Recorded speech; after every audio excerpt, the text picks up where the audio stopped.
being here today. You will achieve it by listening, by internalizing, and by manifesting powerful cognitions. And you will also achieve it by witnessing the Darshan and Diksha, by receiving the Darshan and Diksha.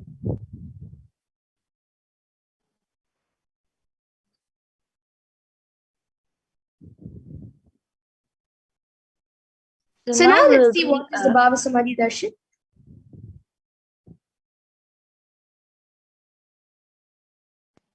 Now we'll be understanding about the Bhava Samadhi Darshan.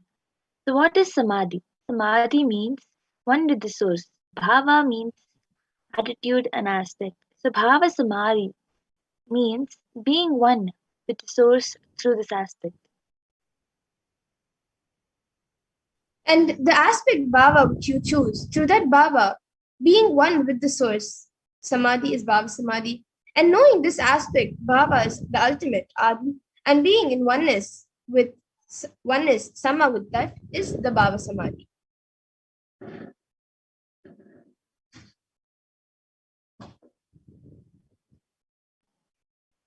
So the divine cosmic being manifests from Kailasa, the enlightened time-space zone, through deities and incarnations.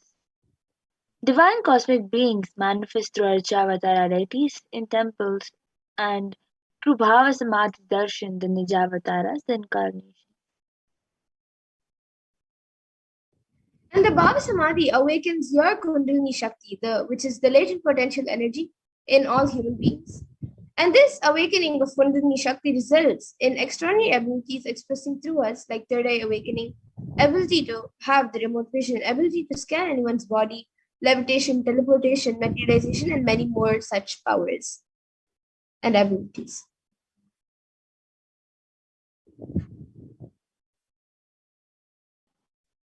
So this influx of superconscious energy visibly slows down the aging processes and improves immunity to diseases. With increasing level of coherence, the whole brain comes alive, turning into a superconductor of conscious energies that heal, empower, and transform our lives. And having darshan or even a glimpse brings a lasting transformation in us. Having a glimpse of an enlightened being, having a glimpse of a great sage, enlightened being, or a deity brings a lasting transformation in all of us, cleansing the lifetimes of karmas and raising you to the next level of subconscious breakthrough, which is like hitting a reset button on your being.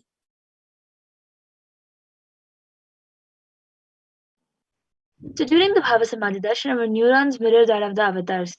The mirror neurons activate and process all the absorbed movements of information of the avatar just by seeing.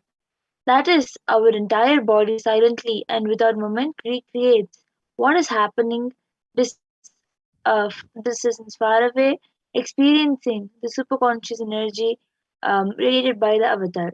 So now,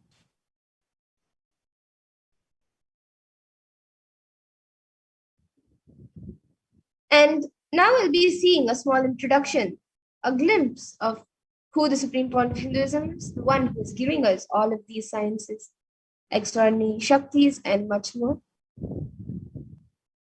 so the supreme point of Hinduism, Jagadguru Mahasanidanam, is divine holiness Bhagavan Nithyananda Paramashivam, is the reviver of Kailasa, a macrocosmic ancient enlightened Hindu civilization and nation. The supreme pontiff of Hinduism is the thousandth incarnation of Paramashiva as per the Hinduism, recognized by his predecessors who are enlightened masters. The supreme pontiff of Hinduism has made the science of power manifestation, yoga, and temple-based universities a lifestyle for humanity. And the Supreme Point of Hinduism is also ordained as the 233rd Guru Mahasanidanam of Kanchi Kailash Sarvangapeetham, which is the Tondai Mandala Adinam, the incumbent emperor of Suryavamsha Saranga Samrajyam, and the present 293rd Jagat Guru Mahasanidanam of Kailasvanati Shyamala Pita Sarvangapeetham, and the present Mahamandaleshwar of the Mahanirvani Akara, which is the largest monastic order, apex monastic order.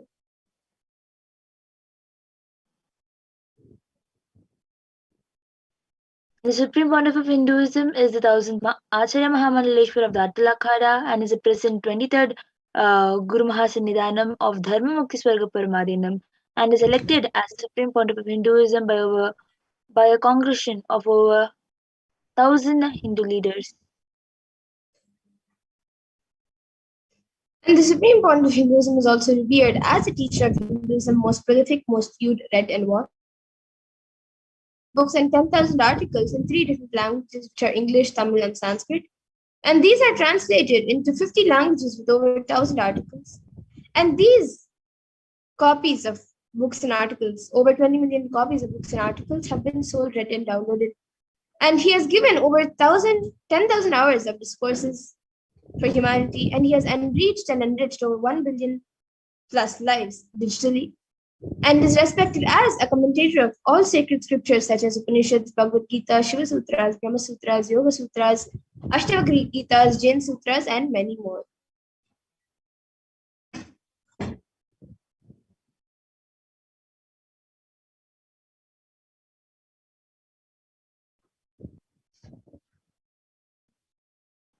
And the Supreme Pontiff of Hinduism is honored as the leader, internationally recognized Hindu leader, and is a reviver of 108 ancient Hindu sampradayas, including the Rudra Kanyas Rudras, Rishis Rishikas, Bhairavas Bhairavis, and the Sannyas. Establisher of the largest Hindu university, Kailasas Nithyananda Hindu University in the world, with satellite campuses in 150 countries, and is establisher of 1,000 plus Kailasas, the enlightenment ecosystem, and is founder and reviver of over 100 Sarvagyapitas, and is the collector of the largest Hindu library with over 1 million books, 1 million palm leaves, scriptures, and 20 million digital books.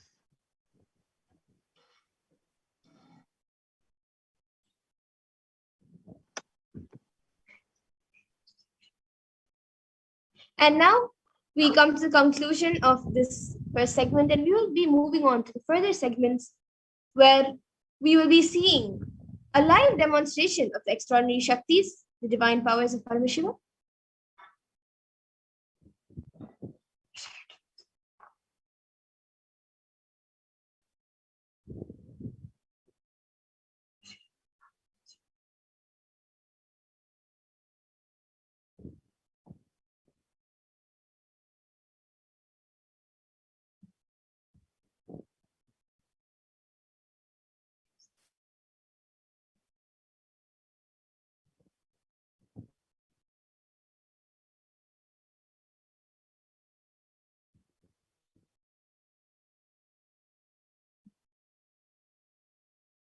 So now, till now, we all got to know who is the Supreme Pontiff of Hinduism, what is the Bhava Samadhi Darshan, and what exactly we are going to be experiencing in this program and learning in this program. So now we'll be moving to the next segment, a very exciting segment where we will be seeing the manifestation of extraordinary Shaktis.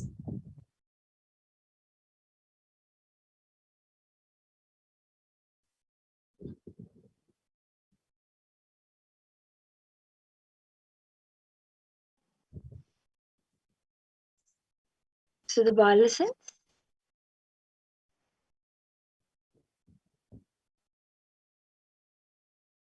So today, the Balasans, the Nityananda yogis, and the initiate disciples of the Supreme Pontiff of Hinduism will be demonstrating the powers of third eye and sharing with all of us the experiences and results of the extraordinary manifestation of the divine powers awakened in us through the Diksha, the initiation.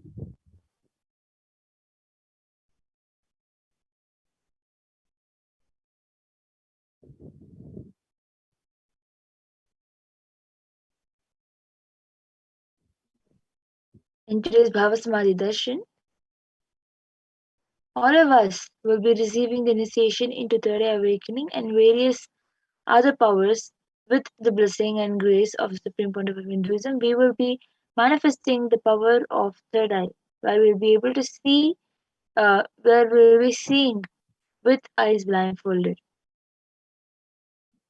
Processing center located between the brows, which upon initiation one can effortlessly express powers and see through the third eye just as you would with the normal two eyes.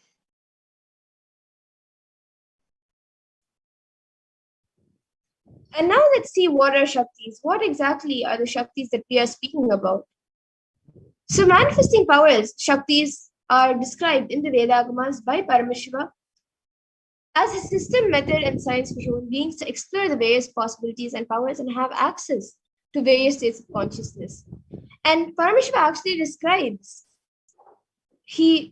in very elaborately that every human being is hardwired to be able to manifest 463 plus extraordinary Shaktis. And Shaktis manifest from the fundamental cognition that you are a divine and you need to manifest the divine, not that you are a man and you need to reach the divine. Here, the foundation is that you are Paramashiva. You are unmanifest. Recognize that you are Paramashiva. Even if you have not yet manifested it, understand that is why what Paramashiva is revealing through this body and through this system, through this methodology and samyam, any samyama you do on powerful cognitions, you manifest only Shaktis, powers, not siddhis. So this is told by the Supreme Point of Hinduism.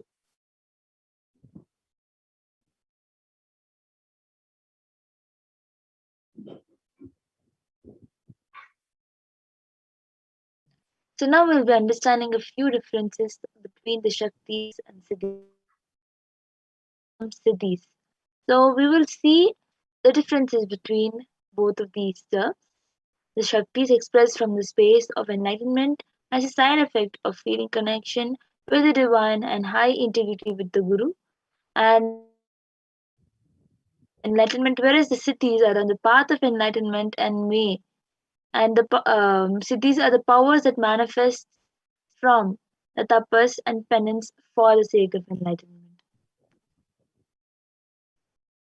And a few more differences between Shaktis and Siddhis are that Shaktis of Paramashiva manifest through ordinary human beings in an extraordinary way after the initiation, permanent, whereas Siddhis are not permanent and may divert you from enlightenment.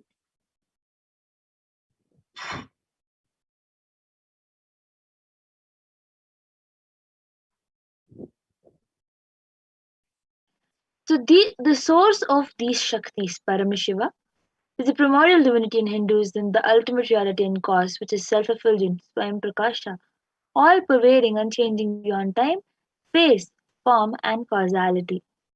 Thus, the fundamental base of Avyakta, the unmanifest, and Vyakta, the manifest existence, Paramashiva performs the Panchakritya, or the five cosmic acts, which is Shrishti, creation, Sthiti, sovereign rulership and maintenance, Samhara, which is rejuvenation, Prabhava, which is pulling out of delusion, and Anugraha, which is liberating grace for all living entities.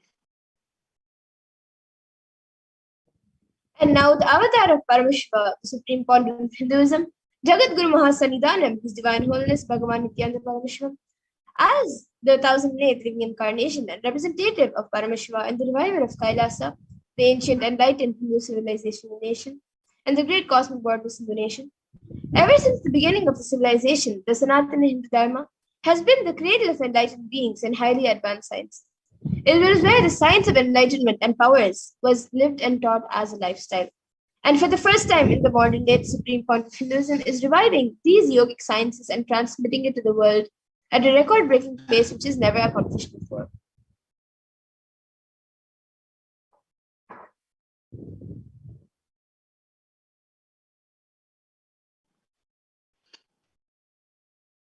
So now we will be understanding the Guru Parampara.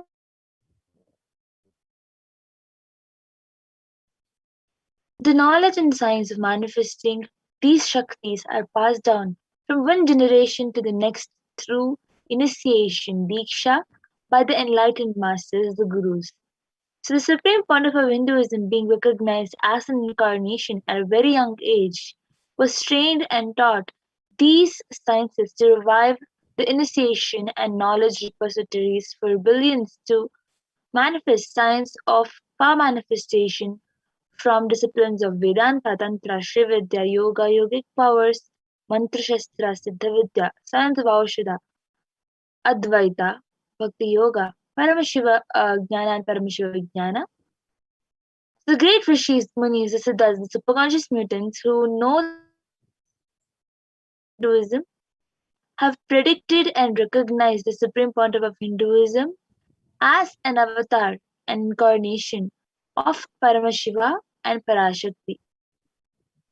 So this knowledge, the power manifestation, has been passed through various gurus. As you can see, the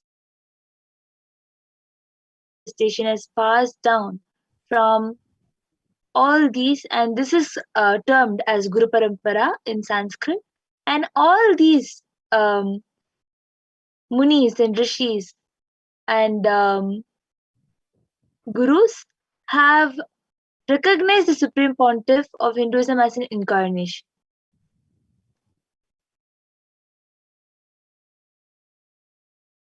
And so, how now we'll be seeing how we can awaken these divine Shaktis in us. Every ultimate truth, jnana.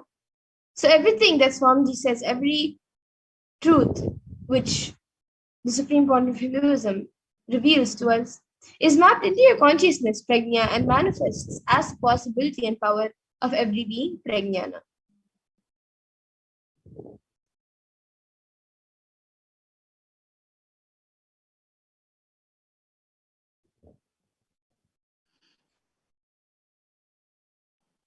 Now, these powers, these powers are scientifically authenticated through four aspects of evidences or the pramanas. In Sanskrit, the evidences are called the pramanas. So first is the Shastra Pramana, which means the eternal unchangeable truths revealed in the source scriptures. The Apta Pramana, which means experiences and results of Aptas, which is the authorities of Hinduism, the Vedic rishis, and the scientists who have time tested and verified these sciences. And the next is the Atma Pramana, which is an account of the Supreme Pontiff of Hinduism with millennium's avatars, personal experience of the power manifestation, and the next is the Pratyaksha Pramana, which is an empirical evidence from observation and scientific experimentation.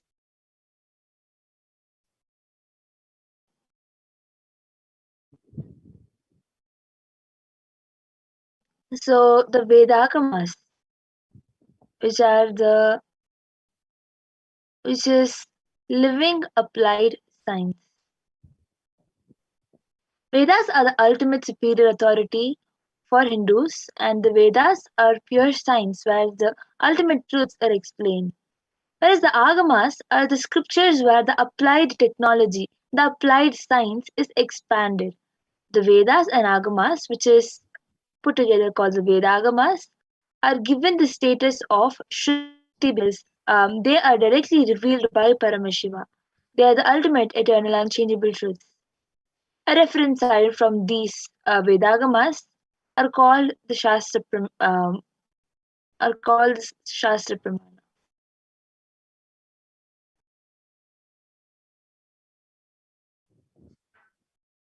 And now let's get ready to witness a very unique and exciting demonstration, live demonstration of the powers of third eye.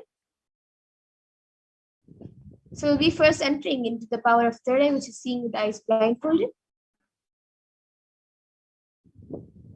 So we'll be going through all the pramanas, evidences, the scriptural.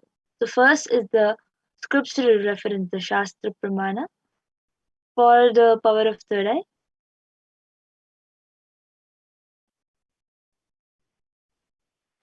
कपालान्तर्मनोऽन्यस्य तिष्ठन्मीलितलोचनः क्रमेण मनसोदार्ध्यात् लक्ष्ये लक्ष्यमुत्तमम्. So this is from the Vijnana Bhairava Tantra, Dharana 11, verse 34. By fixing the mind on the inner space within the crown center and sitting stably without any movement, having the eyes closed in succession, by that stability of the mind and inner space, through the power of the third eye, one directly sees the ultimate goal Lakshya on the sight that reveals any object or place attaining the space of oneness with the source Paramashiva. The next is um, the Apta Pramana, where Bhagavan Krishna initiates Arjuna into this power of third eye. न तु मां शक्यसे द्रष्टु मनेनैव स्वचक्षुषा दिव्यं ददामि ते चक्षुः पश्य मे योगमैश्वरम्. Bhagavan Krishna says to Arjuna, but you cannot see my cosmic form with these physical eyes of yours. Therefore, I grant you divine third eye vision. Behold my cosmic opulence. In the Hindu Purana Bhagavad Gita, Bhagavan Krishna initiates Arjuna into the power of third eye to behold Krishna's Vishwarupa Darshan, the vision of his cosmic form. The Bhagavad Gita, which contains the description of Bhagavan Krishna's cosmic form, is completely narrated by Arjuna as he sees Bhagavan Krishna through the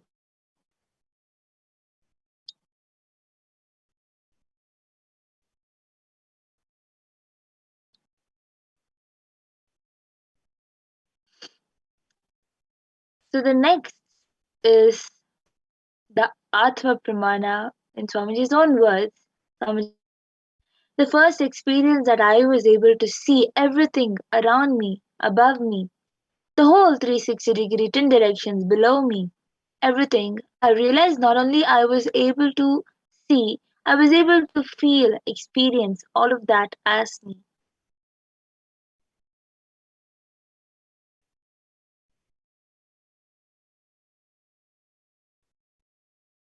So the next is the Pratyaksha Pramana, the empirical evidence from observations and scientific experimentations.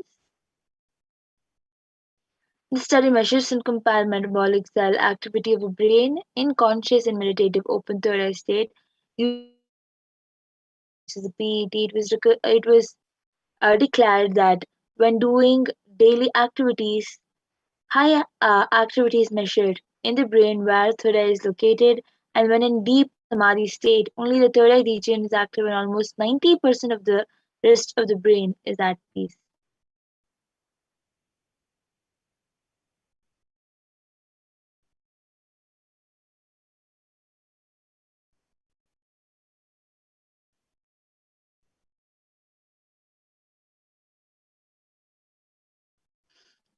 So the next is the Sakshi Pramana, the which is the experiences and results of the extraordinary manifestation happening through the initiation of the supreme point of Hinduism.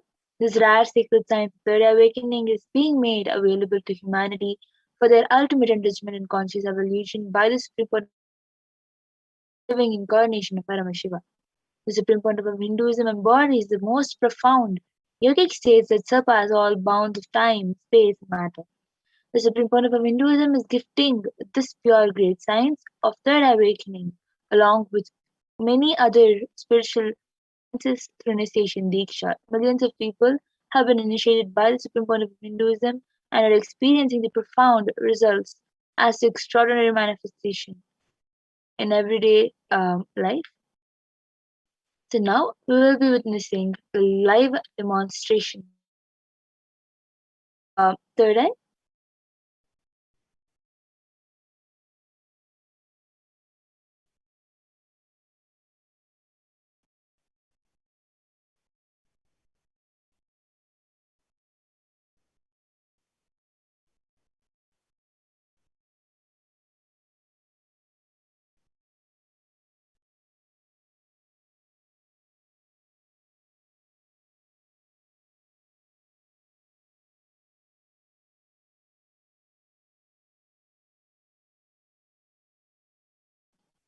We'll be witnessing the live Sakshi Pramana, the live demonstration of Sakshi Pramana by the initiated disciples of the Supreme Pontiff of Hinduism, the Balis.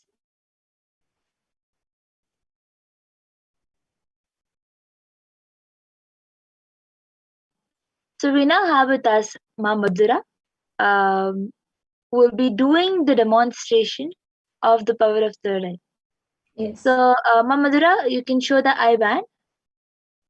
Yes. as you all can see, this is the eye band which we will be using for manifesting and demonstrating this power of third eye.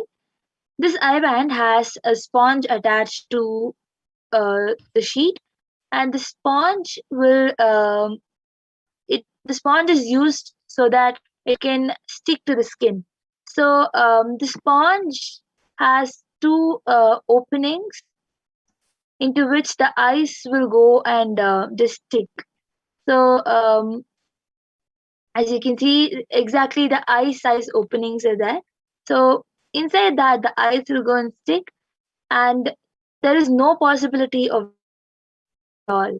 When when you put this, as you all can see, if you put such an eye band like this, there will be no light that can pass through the sponge and hit the ice, so you will not be able to see anything. And the strap will just hold the sponge tightly onto the ice. So request the volunteer who is there with Mamadura. So Mamadura has volunteer around uh, with the eye band being secured properly on the ice.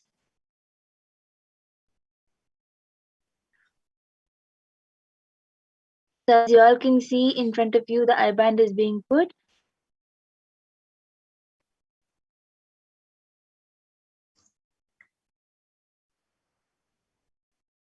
You can put a little tighter.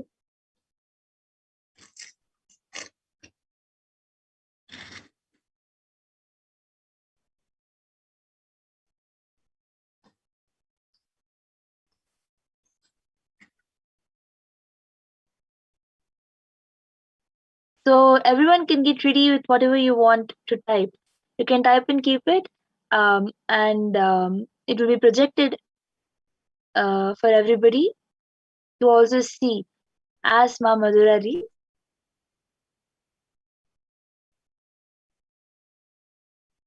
Yes, so now anyone watching us on the Kailasa's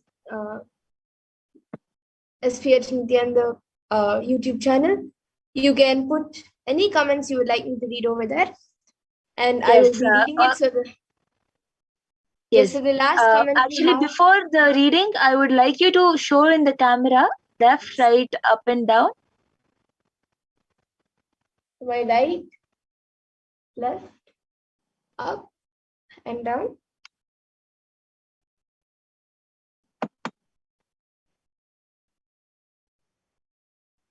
Yes, and now you can all see also the comments. So we have the last, we have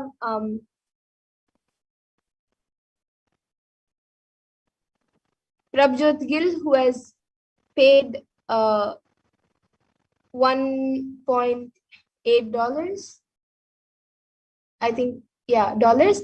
And we have, above that, we have Rahul Aswani, who has put Namaskar emoji and an Om emoji with a purple background.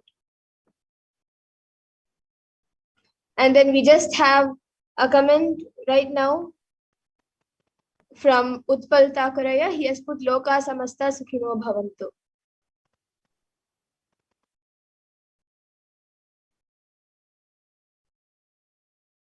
Yes, and anyone else who would like to put anything, you can put a sequence of emojis, numbers, letters, words, sentences, or something which doesn't even make sense, and you can maybe put something in different languages, and I can draw it to you and show you if I don't know how to read it.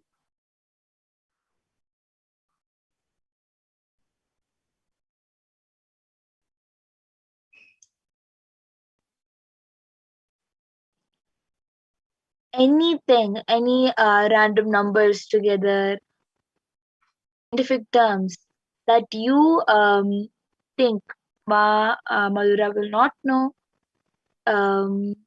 You can put anything that you want in the comment section, and it will be revealed.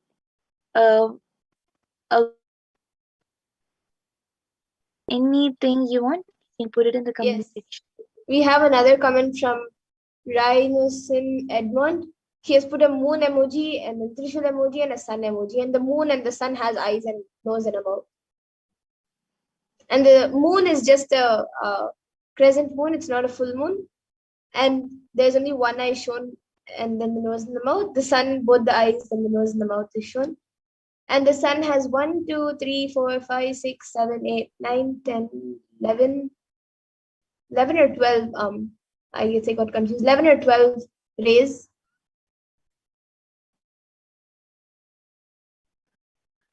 So as you all can see, that she's also counting the rays from the sun. So Yes,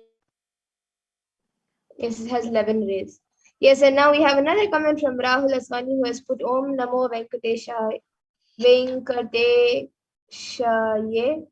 and with a namaskar emoji and a deepa emoji and a flower emoji.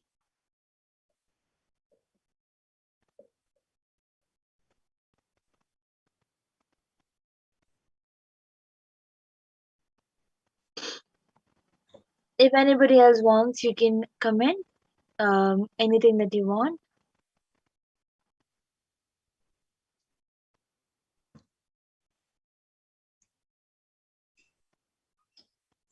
Yes, and till then, I also have this book with me today. You can see there's a book from Swamiji. Common answers to common questions. Yes. So the uncommon answers to common questions. Yes, and I'll be opening a random page in front of all of you and reading the page. So I'm opening a random page. So this doesn't have a page number. I guess it's the first page. So it says, the question is, it just says Q and a dot. But the question on this page is, what are the benefits of meditation in today's society? Then after that, the answer given by Swamiji, it says, in any time and age, what are the things that every human being needs in life? Strength and well-being of the body and mind and the mind and the spirit. The strength of the body, Sharir Bal, keeps us free of physical diseases and helps the body maintain itself in such a way that we can carry on our day-to-day activities without any problems. So that is the first para, the question in the first para on this page. You all can see it is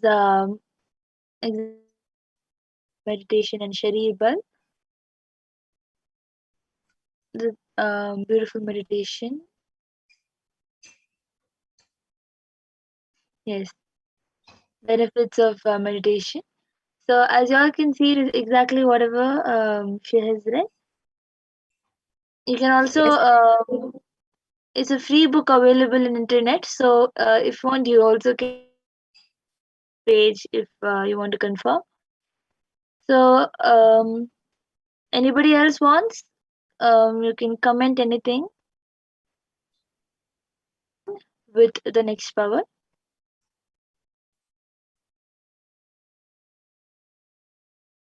Anyone viewing us right now on the YouTube channel, you can put your comments. And even if you're watching somewhere else, you can put your comments on the YouTube channel. And then and I will be reading it.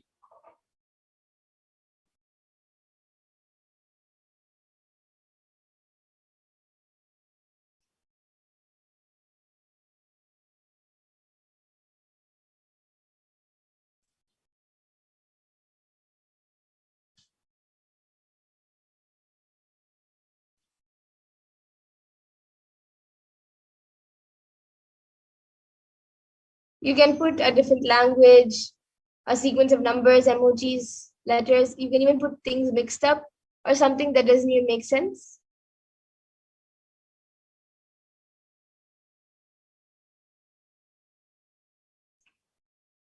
Okay, now I have the Kailasha's SPF Nithyananda YouTube channel being projected in front of me with some videos. It says Nithyananda Satsang, constantly delete the past, constantly upgrade yourself. on the 29th July 2021. And then we have live Nithyananda Satsang at 7:30 a.m. IST, which was streamed 1 day ago. And that is 8 hours, 57 minutes, and 56 seconds. And the previous video, which is being projected, is 1 hour, 33 minutes.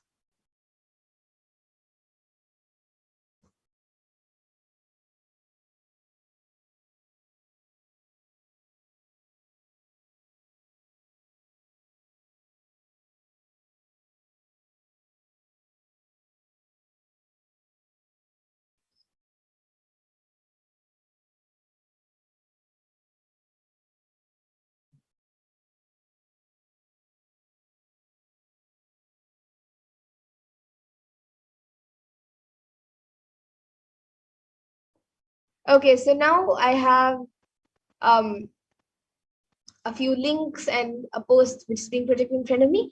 It says hashtag Nithyananda, hashtag Kailasa, hashtag United Nations. Link to report, https www.ohchr.org/documents/hr board and then 3 dots. And then watch, share, and like our videos. Subscribe to our channel to be notified of the next upload. And then it says it is given the link to that, to the Nithyananda TV.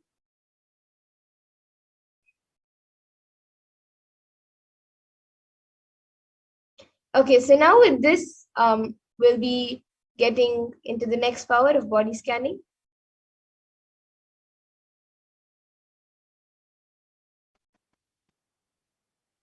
So I request the volunteer to now remove the IBAN. Yes, so as you all can see, the I-band is being removed right in front of your eyes.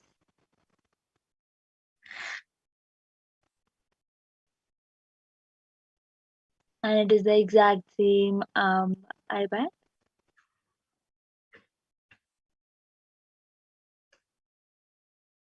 Yes, and now we'll be moving to the next power of body scanning. And anyone who would like a body scanning, you can start putting your comments in the YouTube comment section, and we will be giving you a body scanning. And yes, now I see Ma Durga Devi has posted a few emojis, and Utpal Takaraya has put something. He has put, can you read Nithyanandam? And he has put Nithyanandam. Yes, so Ma Durga Devi has asked for body scanning. Yes, Ma, we will be first going through the pramanas for the power of body scanning, and then be getting into the power of body scanning.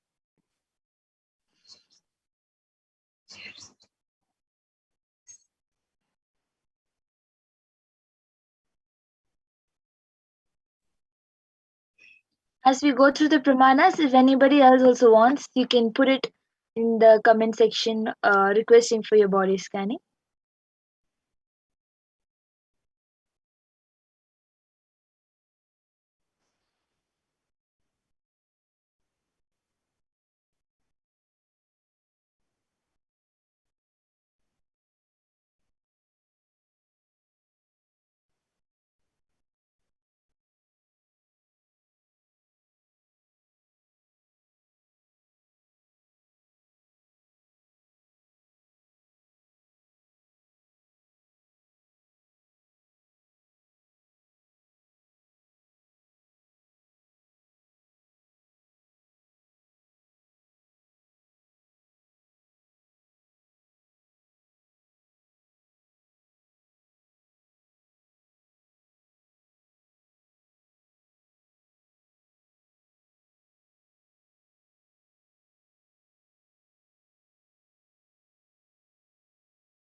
So as we get the pramanas and go through the pramanas, um,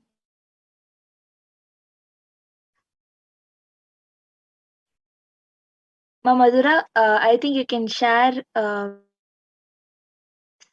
of manifesting the power of body scanning. Yes. And actually, we can get into the pramanas. And as we do the body scanning, we can share our experience also. So the Shastra Pramana for this power of body scanning comes from the Vijnana Bhairava Tantra.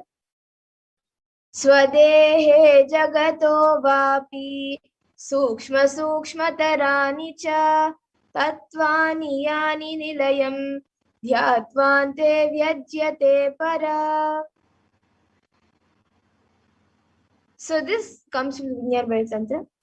And the next, the Apta Pramana for this power is from the life of a Siddha whose name is Teraya.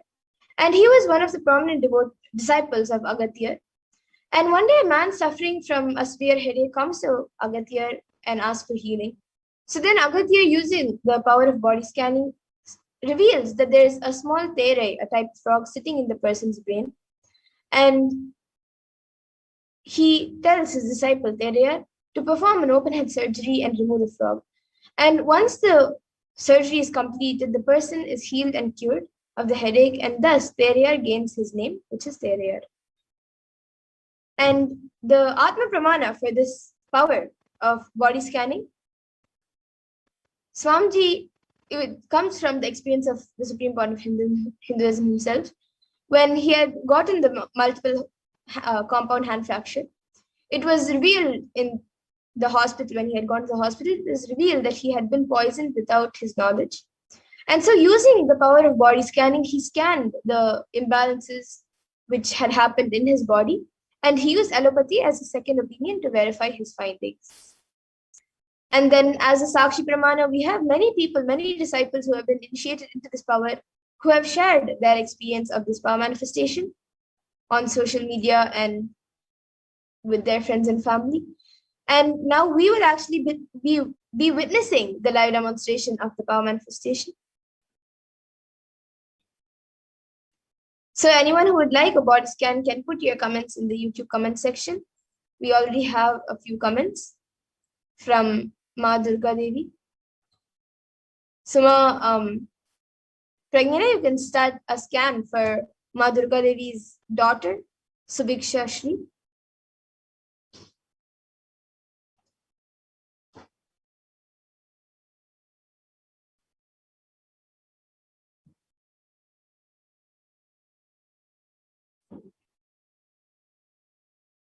Yes, and Ma Durga Devi, I would before Ma Pragnina, I would request you to put in the comments if we have her consent for doing the body scanning.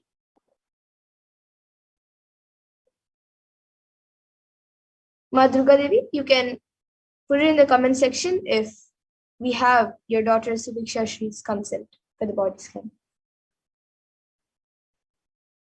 Ranos and Edmondaya has asked for body scanning. So, Ma Madhura, you can start doing the body scanning for Brian and Sanaya. Yes. Ma Mary's Grigor Jevs has come back saying, Nityanandam, how can I attend my overthinking and unstable mind physically? So, I will be scanning Mary's Grigor Jevs.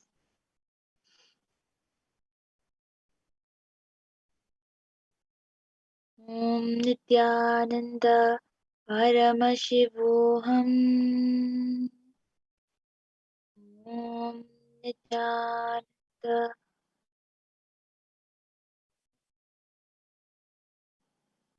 Yes, and Rhinus and Edmondaya, for you, I was able to see that you are getting a small allergy and dryness on your skin right now. So I was able to see for that, if you apply oil on your body, you can either pure coconut oil or castor oil. Apply that oil in the night wherever there is some irritation or sensations in the skin or dryness in the skin, apply that in that area. Apply oil in that area before you sleep, and also another time before you take a shower in the morning. So these 2 times you can apply either pure coconut oil or castor oil in the places which is on your body which is dry and which is becoming like a small allergy. You can apply these 2 oils, either one of them, whichever you have, in the night before you sleep and in the morning before you take a bath.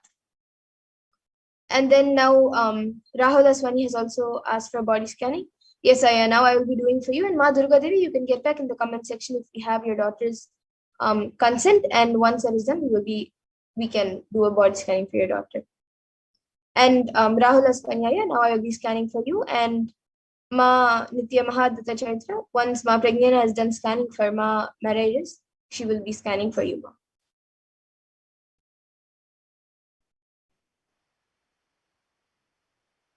Myris Gregorius Ma, I was able to see that the overthinking about your an unstable mind about your health,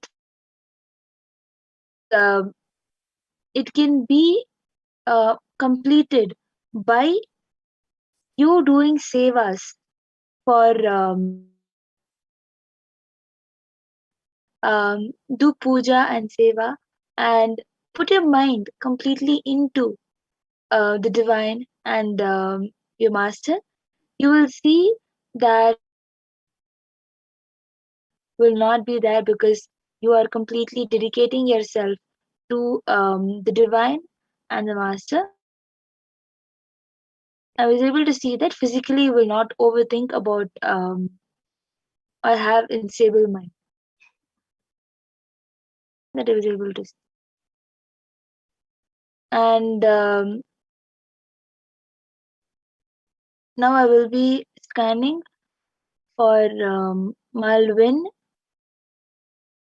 in Wildwin, which Ma Adbhuta Charitra has asked.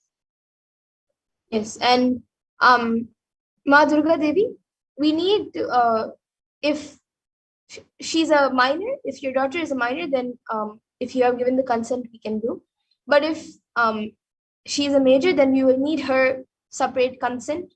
So if you can confirm in the comment section if we have her consent to do the body scanning for her.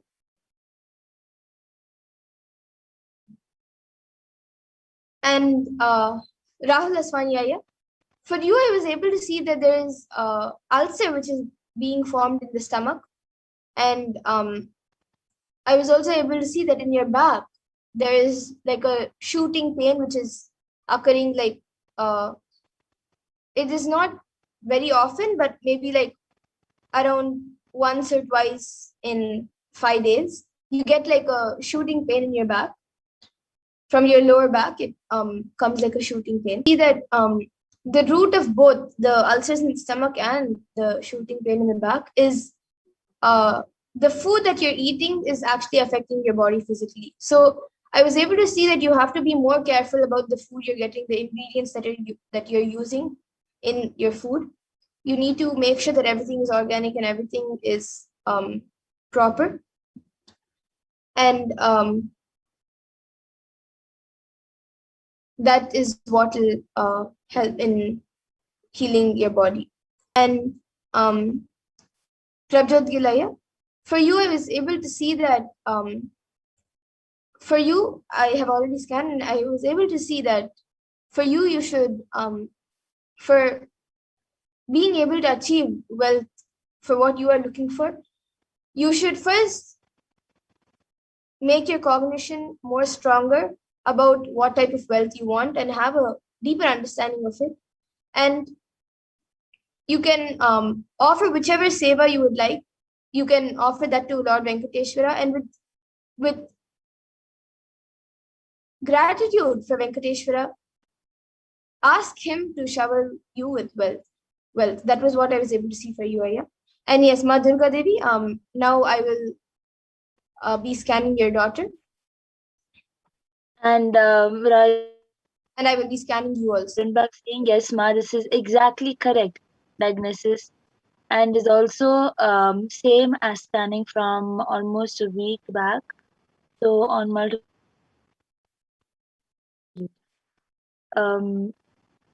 thank you for getting back, Aya. So Ma in a while when I was for her, I was able to see that um,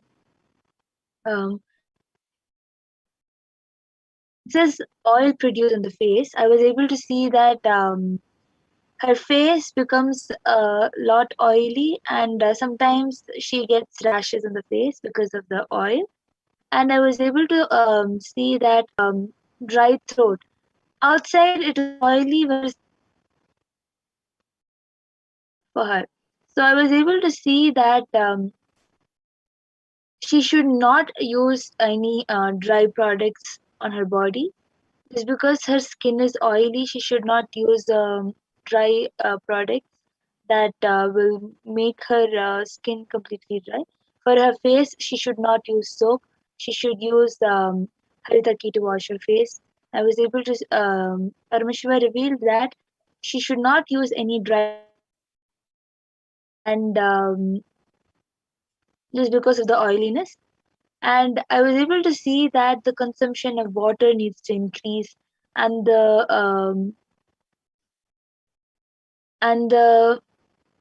cleanliness of the food needs to also increase. She needs to have a cleaner diet, and that will improve with the dryness inside. It is uh, it is not only the throat which is dry. Inside, her full digestive system is completely dry. So she needs to have more water, and the the water will help her with other problems due to digestion. She's having back pain, and it is due to digestion she's having just having water is the solution I was able to see. Having consuming more of liquid um, in through either juice or um, or as water, that will help her with improving her digestive system and the dryness which is being caused inside the body. And she should not use dry products like soap or face wash on her face, and she should not use any oily products like oil or or the creams on her face. She should just use turmeric, haritaki, and um, basma on her face to wash her face. This is what Paramashiva has. Yes, and Ma Durga Devi, for you, for your daughter, I was able to see that she is quite fine, and the only thing which I was able to see is there's a small black blockage in the nasal part, like near the nose. It's like the starting of sinus, but it is not right now a problem which is affecting her badly or anything. But it would be good to get rid of the sinus right now itself, so it doesn't become major in the future. So the solution I was able to see for that is, at least for the next 1 week, if she can do steam inhalation using turmeric in the hot water, you can add turmeric and she can do the steaming. That will help her get rid of the sinus now itself. And you have also asked if scanning for you affects in any way. No, ma. If for each person the scanning happens differently, and any solution given, even if the problem is same for both people, the solution may be different for various people. So the scanning is on that independent person. So the scanning for her or the solution for her will not affect you in any way, and the scanning for you will not affect her in any way. And we also have Yes. Sam So, Kishore Medapati, who has asked, can you please tell me what I should do to pay off my debts and manifest prosperity? Yes, sir, you can ask this in the Venkateshwara readings or in the Kalbhairava Akashic readings, which um, the Venkateshwara readings will be happening today. You can register for that and get your question answered. Yes. Also, Utpal Takaraya has asked, how are you able to scan Ma? Can we also do it? Yes, Aya, you can manifest after Devi Parashakti Akashic records. You will be able to manifest these powers. So you yourself can manifest these powers. And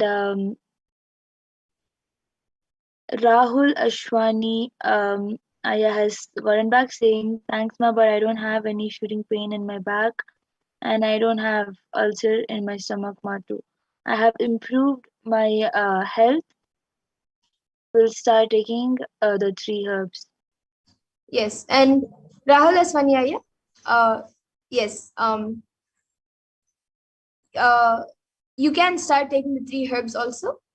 And as you have asked after that for how to get rid of the fear, I just now scanned and I was able to see that if you do a deep root pattern completion, you can search it up on YouTube, or you can even attend the Paramashivoham program where they take you through the completion process. You can do the root pattern completion, the reliving and relieving completion process. That will help you to get rid of this fear majorly and most and completely. And Prabjot Gilaya is asking where to go for the to go to offerings for Sri Venkateshwara.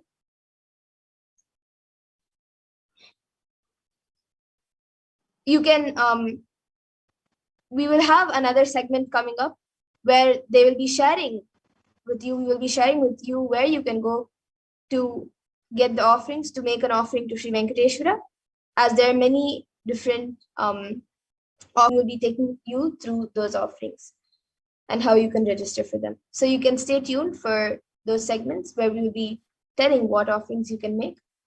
And now with this, in the interest And of actually, one more thing. Rahul Ashwaniaya, you have told that you do not have any shooting pain in your back or you do not have any ulcers in your stomach. But I would recommend you to please be aware because it is possible that in the future you might have both of these problems coming. So please take care and use the herbs to not um, produce these problems in the future. yes. And now with this, in the interest of time, we will be concluding this power manifestation segment. I see Sam Kishore has asked for a body scanning. Yes, every day 2 a.m. and 4 p.m. IST, we will be having these segments again, where we get ready for the Parashakti Akashic news, and on Saturdays and Sunday for the Venkateshwara Bhava Samadhi Akashic Venkateshwara Bhava Samadhi Darshans. So you can again come and join us and request for the body scanning, and we'll be more than happy to do one for you. But now, in the interest of time, we'll be moving on to the further segments. I thank all of you for joining us today for this power manifestation segment, and please stay tuned for the further segments where we will be learning about who is Bhagavan Venkateshwara.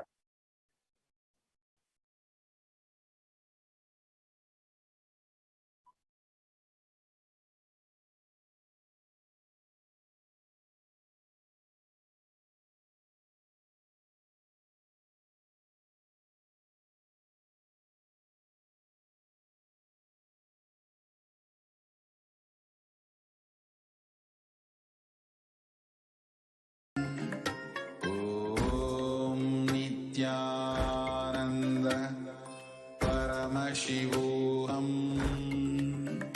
Om Nithyananda Paramashivoham. Om Nithyananda Paramashivoham. Om Nithyananda Paramashivoham. Om Nithyananda Paramashivoham. Om Nithyananda Paramashivoham. Om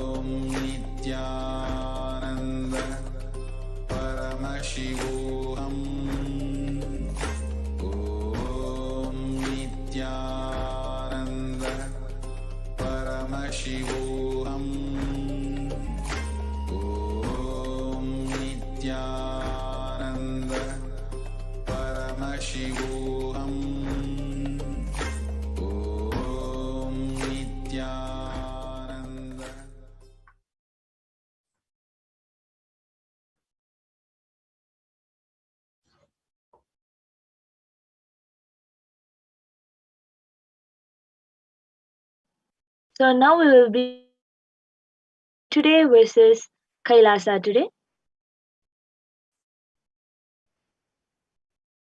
So in the world today, we have 18 years of growth wiped out in just 2 months. 18 years of growth just wiped out in 2 months from 2016, August 2016 to this thing. So all of you can see the chart.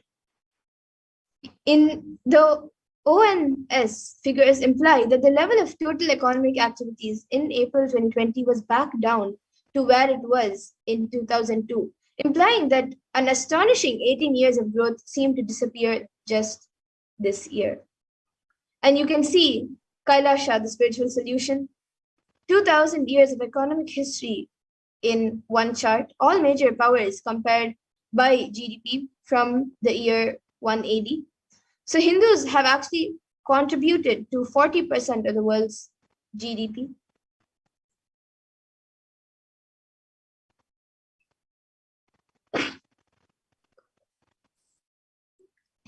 So who is Bhagavan Venkateshwara? Venkateshwara is one of the most powerful modern day incarnations who happened in the Kali Yuga. Mahavishnu came down as Sheshadri and Bhudevi took birth as Padmavati and they got married and stayed in the planet Earth with the body at least for 200 years and created a beautiful kingdom, blessing the devotees with wealth, health, and all auspicious things.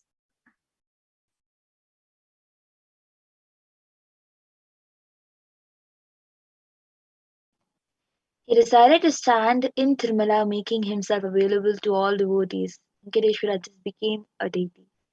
The very body, how he is standing, he just became an Archavatara. Archavatara means incarnation in the form of the deity to receive all the worship and devotion of the devotees. So Srinivasa became Archavatara, standing in Tirumala and gracing the whole world, the whole universe, showering wealth, health, and all the spiritual benefits. Venkateshwara has the Shri, which is Devi Mahalakshmi, the goddess of wealth and prosperity, within his chest.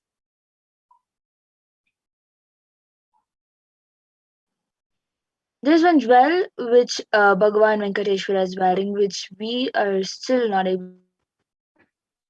So on Venkateshwara's right chest, he's having the world's costliest jewel. He wears it on the Vaikuntha Ekadasi day on the Srivatsa. On the Srivatsa, the jewelry is called the Vaidurya diamond. If at least 1,000 years old, older than the diamond. So that jewel is supposed to have come out of the churning of the Milky Ocean, and there is only one piece available in the entire planet Earth, the whole, the one which Bhagavan Venkateshwara is wearing. And now let's see the power of the energy field of Tirupati. So Ramanuja, who was a great enlightened master, was staying for many days in Tirupati, Tirumala, with his disciples.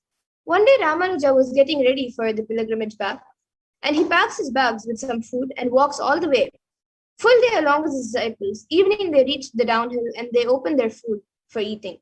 They found a lot of ants in the food. The disciples have started cleaning all the ants. Ramanuja just stopped and said, "No, don't do it. Don't do." He just packed the whole food safely, not leaving one ant. Walked all the way back up the hill without having any food, especially in the night. All the disciples were wondering what had happened.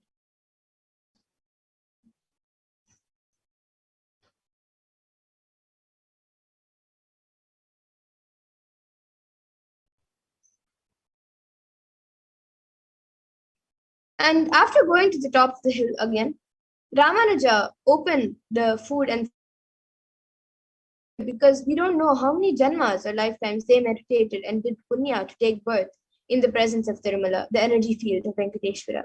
We have no right to take them out of this energy field and lead them somewhere else. Even when masters become deities, siddhas comes to live around in their presence. So when deity becomes masters, naturally all the siddhas, all the higher level beings come to live around them. And the Shastra Pramana for this comes from the Narayana Sutram, verse 1. Sahasrashirsham Devam Vishwakam Vishwashambhuvam Vishwam Narayanam Devam Aksharam Paramam Padam. And this verse means this universe is the eternal being, Narayana, the imperishable, the supreme, the goal, multi-headed and multi-eyed, omnipresent and omniscient, the resplendent, the source of delight for the whole universe. And the Brahmanda Purana also contains Sri Venkatesha Sahasranama, which are the 1,000 names of Lord Venkatesha, which occurs as the conversation between sage Vashishta and sage Narada, and also the Venkatesha Ashtottara Stotram, the 100 names of Lord Sri Venkatesha. And there is a verse from the Brahmanda Purana saying, Krite tu narasimho bhutretayam raghunandana dvapare vasudevascha kalo venkatanayaka. The translation of this verse says, in the Krita Yuga, Lord Narasimha, in Treta Yuga, Lord Sri Rama, in Dwapara Yuga, Lord Sri Krishna, and in Kali Yuga, Lord Sri Venkateshwara are called as the Pratyaksha Daivams, the living deities.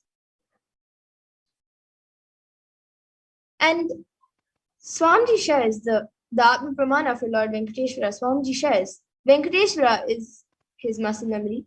So he shares, I have a very strong connection with Venkateshwara. My mother came to know that she was carrying me when she was on a pilgrimage to Venkateshwara temple in Tirupati.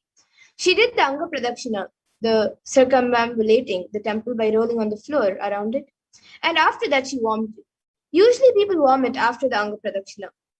Then they gave her the prasada, the consecrated food of laddu, the fried Indian sweet. And after that also, she started vomiting.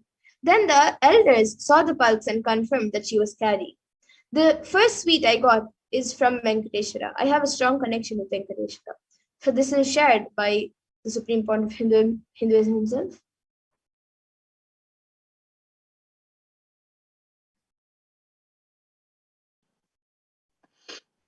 So the benefits of worshipping Bhagavan Venkateshwara.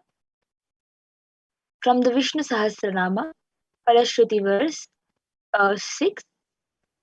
Yasha prapnoti vipulam yati pradanyameva cha achalam shriyamapnoti shreyah prapnoti anutamam.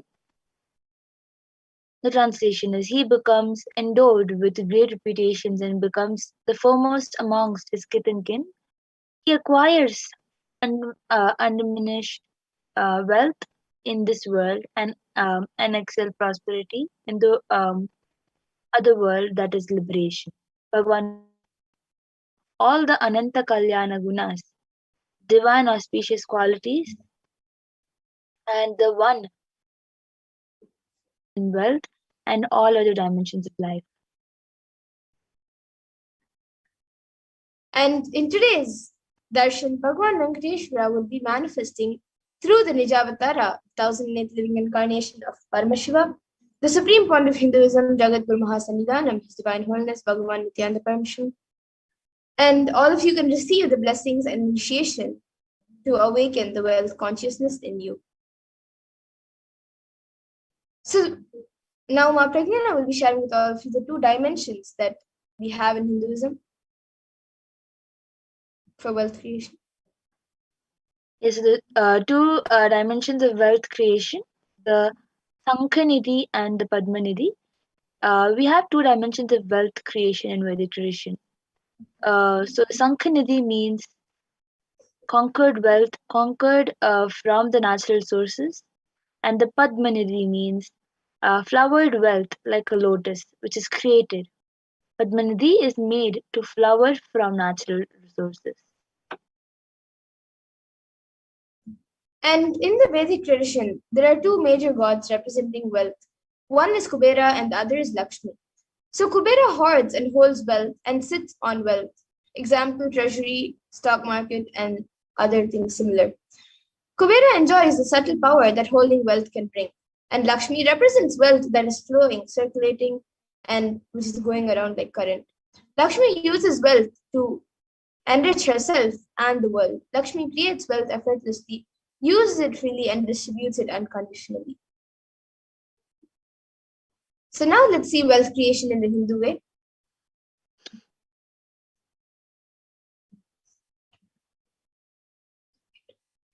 So we will be back after a really short break to see how wealth creation happens in the Hindu way. We have Ma Purnapriya with us.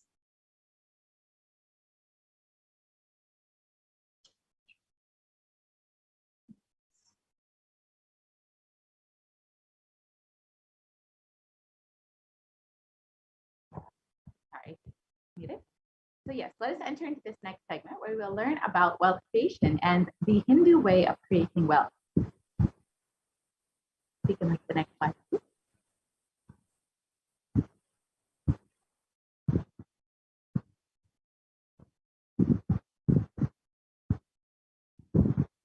So life can be equated to two things. One is the ability to achieve what you want in the inner or outer world, and two is just getting stuck in both the worlds. These are the only two equations.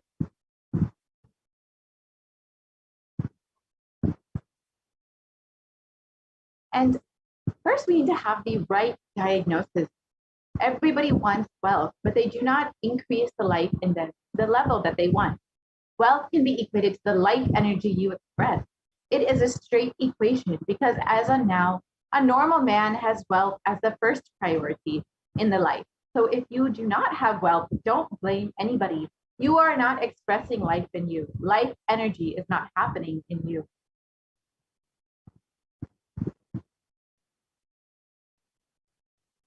What is the goal of creating wealth? Creating wealth is the intrinsic part of life. Krishna says very beautifully in the Gita, the universe by its very nature works, works, works. If you have at least the goal of creating wealth, you will be creative. Your energy will be channeled properly. The first priority in life should be for moksha, for enlightenment. Till that happens, the second priority can be creating wealth.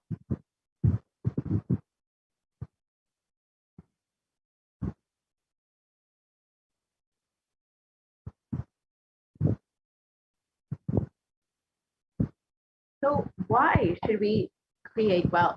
Creating wealth makes you non-violent because your whole energy becomes creative. Creating wealth brings tremendous interest in life and non-violence.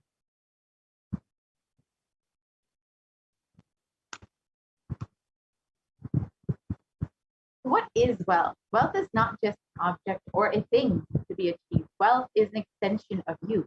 Anything that adds to you is wealth. The quality of health you enjoy, the state of your relationship, the fulfillment you experience in your career, your mental state, your sense of inner fulfillment.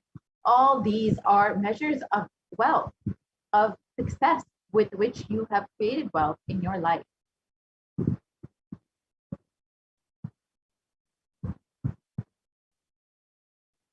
Wealth is a utility. Wealth is not even just money or currency. Money is one wealth, currency is one wealth, the assets are one wealth, and being alive and active is one wealth. All the four put together is wealth: money, currency, assets, and being alive and active. Wealth is neither good nor bad, but it is just a utility.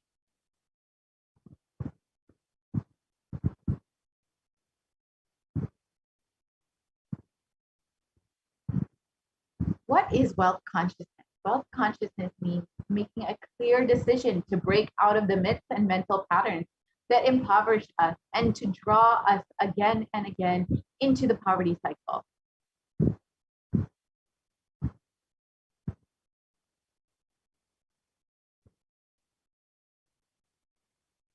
And as the Supreme Pontiff of Hinduism has revealed again and again, you manifest what you believe. You don't manifest your desires, you manifest your cognitions, what you cognize and perceive as reality.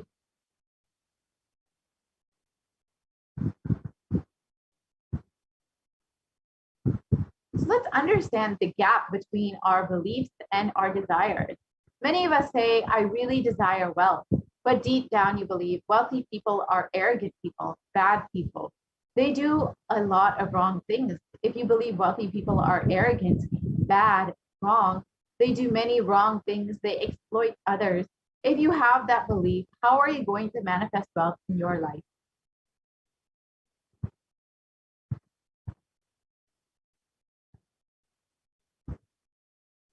Your perception is the material out of which your reality is made.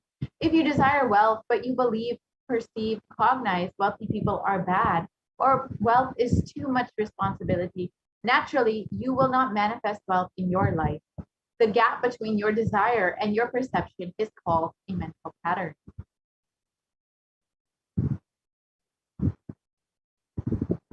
So let us now look at all the beliefs you carry about wealth.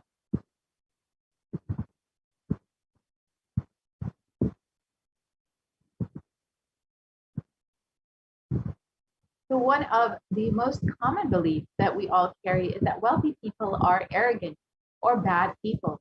You carry deep resistance of wealth, leading you to not accumulate wealth. And even to, if you accumulate, you feel guilty of having wealth.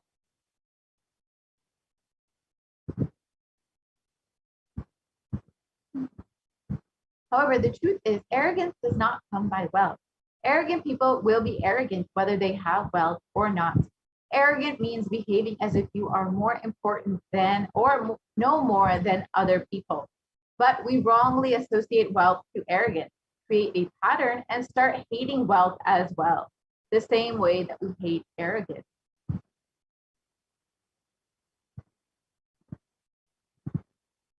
Another common belief that we carry is that poverty is good. Deep inside of us, we label poverty as a good quality. We feel reverence and respect for poverty. How are we going to generate wealth with this cognition?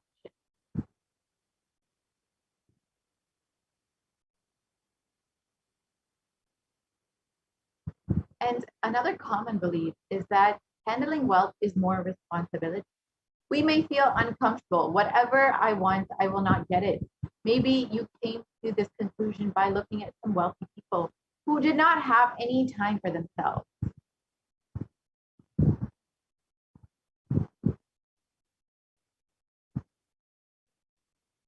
And some more inadequate beliefs that we carry on wealth is that making money is a sin.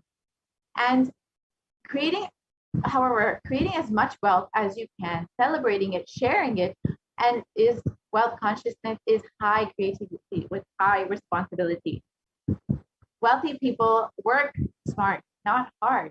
And again, this is untrue. Don't be too lazy to bend your body, your mind to realize your dreams. Read the stories of any famous millionaire today. You will see that wealth does not come from a genie in a bottle.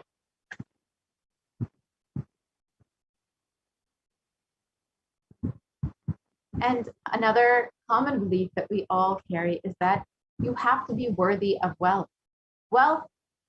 However, wealth serves those who are wealthy in their very consciousness. You don't have to be worthy in any way.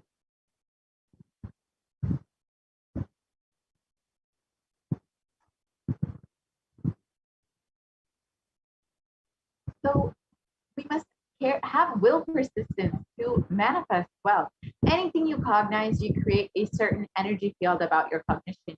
You attract situations, people, everything of cognition into reality. All you need is will persistence. Your decision, you are not going to give up your intention, is will persistence.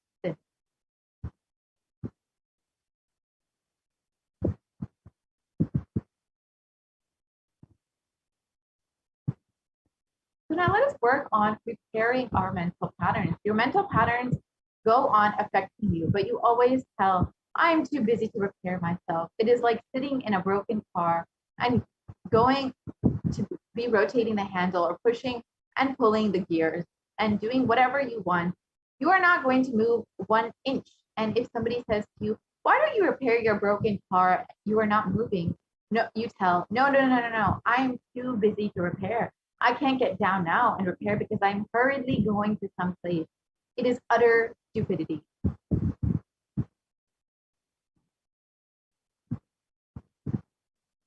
First thing we need to understand is that it is possible to repair our mental patterns. You may be desiring to have wealth. but you may not be believing, perceiving, and cognizing it as your possibility. The first and foremost important step we need to do is create an energy field of attracting wealth.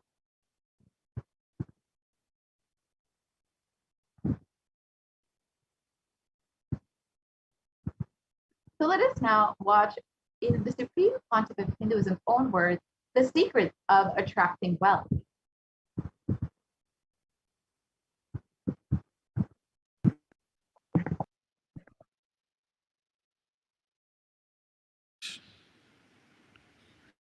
The first step we need to do, the first step we need to do, looking back, the gap between your desire and your cognitions, how you started perceiving wealth, money, how you started perceiving. I can tell you a small story. First time, how I was introduced to money and started interacting with money. I still remember my 3rd birthday. My father has given me a Ganesha who actually ate food. If you have read my biography, you would have read the incident. If you are interested, you can go to YouTube where I have narrated the whole story. I was given that Ganesha as a gift and I was so curious and busy with playing with the deity. And then in Indian village we have a habit, all the family elders will give coins on the birthday as a gift to the kids. So I was sitting and playing with my Ganesha and all the family elders came. I am supposed to bow down to them. It's a tradition. So I touch their feet and they will give money. A lot of money got collected. Must be some 70, 80 rupees. In those days it's a big money. And for a kid it's a too big money. And it was too much of coins and notes. So my father helped me to pack the whole thing in a hand key. So I looked at him and asked, what should I do with this? He said, you can buy whatever you want. I said, I don't need anything. I only wanted this Ganesha. You already gave it to me. I don't need anything. He said, then you can give it to anybody you want. So I just called all my cousins, brothers, everyone was playing. I grew up in a large joint family. 27 of us grew up together. So it's almost like a one school, small school. So all of them were playing. I called in my loud voice, hey, anybody wants, come and take this money? I don't want it. So 4 or 5 kids were running and my elder brother ran fast and took the whole thing, whole hand key. My father told me to tell my elder brother to share everyone, to share with all. I said, I have decided I don't want. And I said, whoever wants, take it. So he took it. How can I interfere in this after that? It's up to him.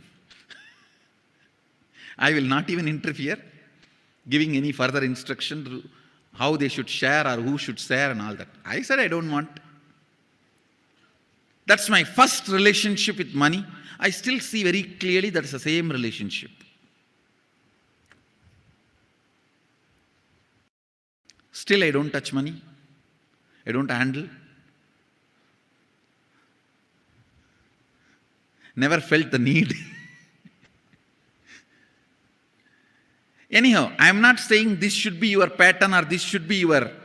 I am just giving you an example how I started relating with. So now dig out how you started relating with money. That was actually my completion with money. I touched first time money only to give dana. Still I am doing the same thing. Still I touch money only to give dana. How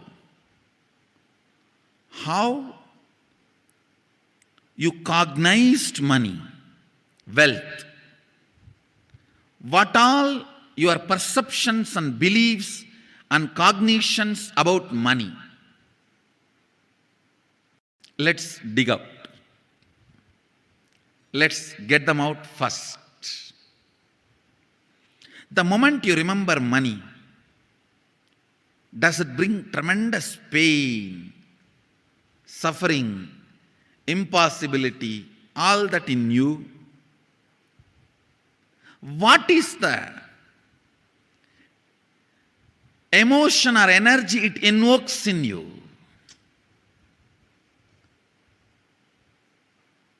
So put your pen to paper and just keep writing whatever comes to your mind.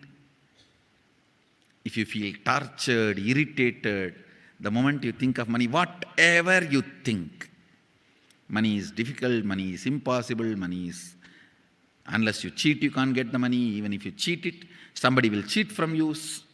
So much goes on inside you about money. Your incompletions with money. Just spend few minutes and let's dig out all the incompletions, mental patterns we have, perceptions, beliefs and cognitions we have about money. Listen, the first step we need to do now, cleaning up, completing these mental thought patterns, the incompletion patterns related to wealth, and stopping them from recurring. Please understand, biggest problem is when you do not recognize something as a pattern, it continues to exist in you and recur. Please understand. Recurring, for example, today you remember, yes, I have a lot of incompletions and patterns. Incompletion means, let me define.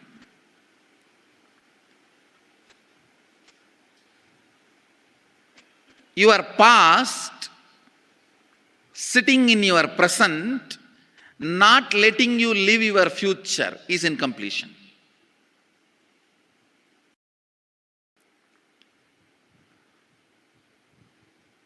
It has no logic. Because you lost love of somebody, you decide never to love again. It has no logic.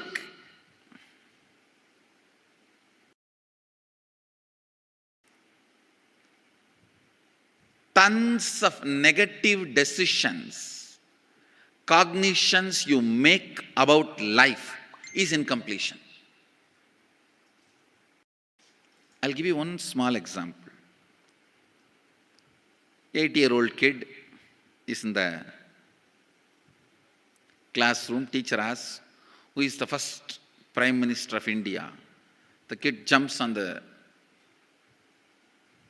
bench and shouts, Mahatma Gandhi. Naturally, the whole class laughs. Because Mahatma Gandhi is not, neither is Mahatma nor he is first Prime Minister. Okay, let's leave it. When the whole class laughs,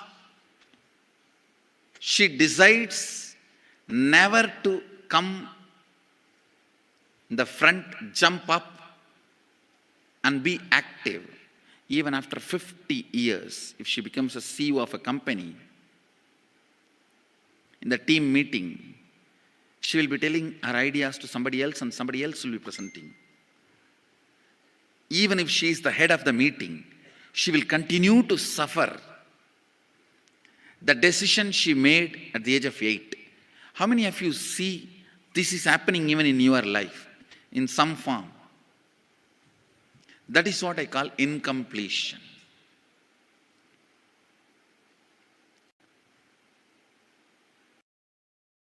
Understand, There is a very powerful science by Sadashiva in Agama. Sadashiva is the first Guru, Adi Guru. He explains in Agama, of course, the moment I utter this word, many will have many questions. What? Sadashiva? He was supposed to be God. Was he Guru? He was supposed to be energy. Was he teaching?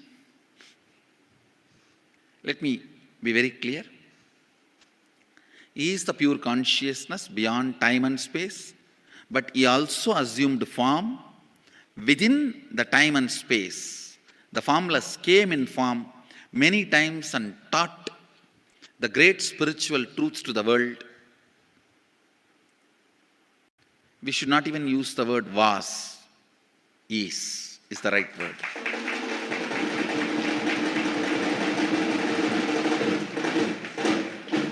He gives a beautiful science of completing with this incompletion patterns, known, unknown. Understand, if you know the reason for certain pattern, it is called known pattern. If you don't know, it is unknown pattern. Sometimes you will have a heaviness, suffocation, but you don't even know why. That is unknown pattern. Sometimes you know why you are going through what you are going through. That is known pattern. Known or unknown, you can complete. You can be out of it. It is possible. It is possible. I'll explain this science of completion. Understand, this one technique can help you whether you want to get rid of your headache or your whole ignorance and get into enlightenment. Whether you want as simple as healing your headache or as complicated as enlightenment. Anything, this one technique can give you. This one technique,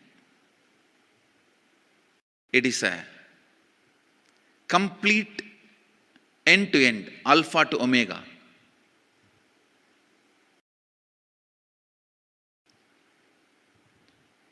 It's from Sadashiva directly. In the Agama, 94th verse, 22nd technique.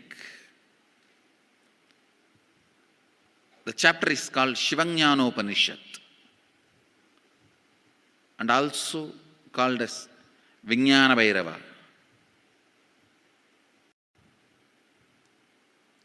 Chittat yanta kritir nasti mamantar bhavayet iti vigalpanam abhavena vigalpair uchito bhavet. You don't have to remember. I am uttering every time so that I will remember. That's all. No, it is just to keep the purity of the teaching. I want all of you to know, whatever I am sharing with you is my personal enlightenment experience, which is in tune with the earlier master's experience.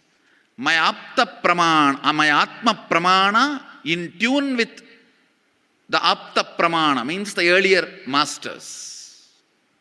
The Shastra Pramana.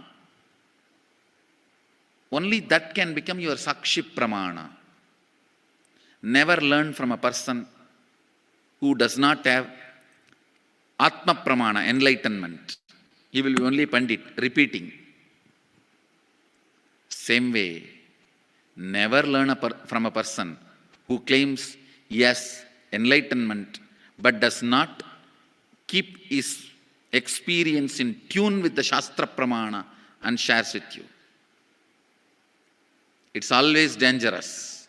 Maybe it must have been good for him, but we don't know whether it is good for all of you. The Atma Pramana should always be acid washed with Apta Pramana, Shastra Pramana. Only that should become, only that can become Sakshi Pramana, experiential reality for you. Never learn from anybody who has only knowledge, not experience. Same way, never learn from somebody who claims having only experience and does not connect, purify, make it in tune with the Shastra and presents it to you. There is always a danger. If you don't bother about the Shastra Pramana, you may be having kakka biryani. Be careful.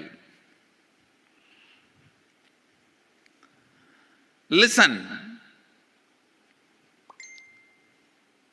To keep the purity of the teachings, I keep the original Sanskrit verses. I'll give you the translation now. Consciously feel within the mind stuff of past memories of incompletion with its activities as mind, intellect and ego not existing in me. By contemplating this way in your inner space, disidentify from the past impressions and memories of completion. Put your active attention at the space of past happening. Relive these imagined impressions and memories of incompletion. Then the mind stop having fully ceased from its present characteristics of forming thought patterns and cognitions is complete. Thus you become complete and achieve the original space of complete completion. Listen. Now I will explain. I have read out the translation. I will explain what to do. Now you wrote many of the patterns, incompletions, thought currents you are having about money, ideas, cognitions. You developed about money from the young age. Do only one thing. Just go back to that same age when the incidents happened in you, the cognition started building in you, the beliefs started building in you, the idea started building in you, the perception started building in you. Relive the same situation. I am not asking you just remember. Remembering means, for example, something happened at the age of 7 which is still hurting you about money. You asked 1 rupee from your uncle and he did not give, but he gave it to his son. It's still sitting and hurting. If now you are 47, this happened 7. You being 47-year-old person and remembering what happened at the age of 7 is remembering. Forget you are 47. Forget who you are now. You may be having millions. Just become that 7-year-old who asked and did not receive. For you that 1 rupee must have been almost life. I have seen people, they develop even wheezing when they were not given as simple as a chocolate or an ice cream by their friend or family or brother. I've seen. Because for a child, it may be life. Just go back, forget who you are now. Become that person. When that incident happened, relive. Just see what has happened at that time. You will see many of the unknown, suppressed emotions will break. And I tell you, many diseases will be healed. I have seen people walking out of tumors, cancers, asthma, wheezing, just by completion. Because many of your diseases have their roots in some of the incompletions of the past. When you relive, many pain parts in you breaks. Pain bodies collapse. The pain patterns melt down. which completes many other issues which you don't even remember. I have seen when people do completion, to complete the wealth-related incompletions, suddenly they get into health, because the same incompletions which created wealth issues only were creating health issues. When they melt down, people become free even from both. Listen carefully. I'll repeat once more. Now you would have written so many patterns, incompletions, thought currents, ideas, cognitions. Take few minutes. Go back to each incident, each pain, each hurting. Relive. Relive. Relive. Don't justify what happened. Don't try to console yourself. No consolation will work. No justification will work. Neither help others nor try to help yourself. Just relive. I've seen when somebody has tears, others try to console. No, relax. You are not more compassionate than me. Let me do that job. You don't interfere in my job. Let you just go through. Even you don't try to console yourself. That is not going to work. If something has to break inside, let it break. It's okay. When you relive, the powerlessness, incompletion, loses power over you. I'll guide you step by step. And I commit with you, I'll lead you all to completion. And I know how to awaken, trigger the incompletions in you and break them. Help you to relive and relieve. I am supporting all of you. Have courage. Let's clean up.